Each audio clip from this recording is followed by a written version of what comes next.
હાંસોદ તાલુકાના ખેડૂતોએ Power Grid transmission line પ્રોજેક્ટના વિરોધમાં કલેક્ટરને આવેદનપત્ર પાઠવી ઉગ્ર આંદોલનની ચીમકી ઉચ્ચારી છે. ભરૂચ જિલ્લાના વિવિધ ગામોના ખેડૂતો પાવરગ્રીડ ટ્રાન્સમિશન લાઇન પ્રોજેક્ટને લઈને વિરોધ નોંધાવી રહ્યા છે. ખેડૂતોનો આક્ષેપ છે કે તેમની ખેતીની જમીનમાં પ્રોજેક્ટ માટે કામગીરી શરૂ કરવામાં આવી રહી છે, પરંતુ તેના બદલામાં યોગ્ય વળતર આપવામાં આવતું નથી.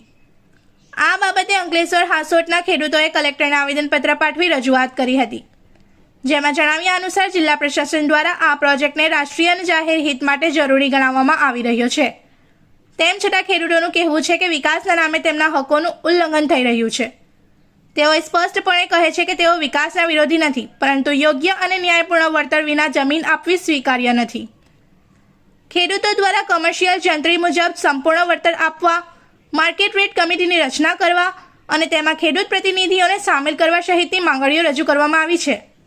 ઉપરાંત કંપનીએ સીધી જવાબદારી સ્વીકારીને વળતર ચૂકવવું અને બળજબરીથી જમીનમાં પ્રવેશ બંધ કરવો જોઈએ તેવી માંગ પણ ઉઠાવવામાં આવી છે. ખેડૂતોનો દાવો છે કે રાજ્યના અન્ય જિલ્લાઓમાં સમાન પ્રોજેક્ટ માટે વધુ યોગ્ય વળતર આપવામાં આવ્યું છે, જ્યારે ભરૂચમાં તે જ માપદંડો લાગુ કરવામાં આવતા નથી. આ કારણે નીતિ અને અમલ વચ્ચે અસંગતતા હોવાનો આક્ષેપ કરવામાં આવી રહ્યો છે. ખેડૂતો દ્વારા ચેતવણી આપવામાં આવી છે કે જો આગામી દિવસોમાં યોગ્ય કાર્યવાહી નહીં કરવામાં આવે તો તેઓ રાજવ્યાપી આંદોલન શરૂ કરશે. હું નિપુલ પટેલ, ખેડૂત આગેવાન.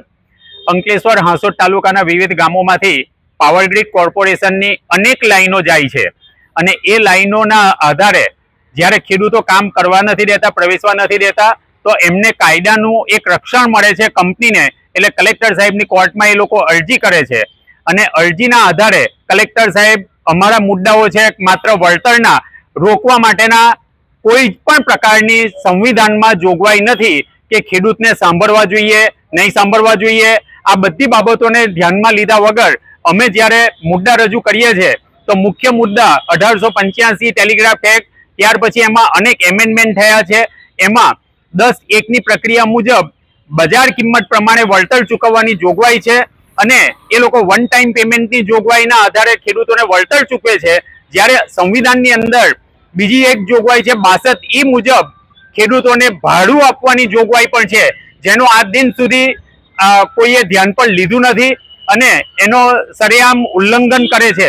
કલેક્ટર સાહેબની કોર્ટમાં પણ જ્યાં સુધી 10(1) કાર્યવાહી પૂરી કરવામાં નહીં આવે ત્યાં સુધી 16(1) મુજબ ચુકાદો આપી શકાય નહીં. તેમ છતાં ચુકાદો આપી દેવામાં આવે છે અને ચુકાદો આપ્યા પછી એના અંદર માત્ર ને માત્ર પોલીસ પ્રોટેક્શન અને પોલીસ કાર્યવાહી કરીને અમને ખેતરમાં, અમારા ખેતરમાં જતા રોકીને એ લોકો એમની કાર્યવાહી કરે છે, જે સદંતર માનવ અધિકાર અને સંવિધાનની વિરુદ્ધનું કૃત્ય ગણી અમે આ કૃત્યને સખત શબ્દોમાં વખોડીએ છીએ.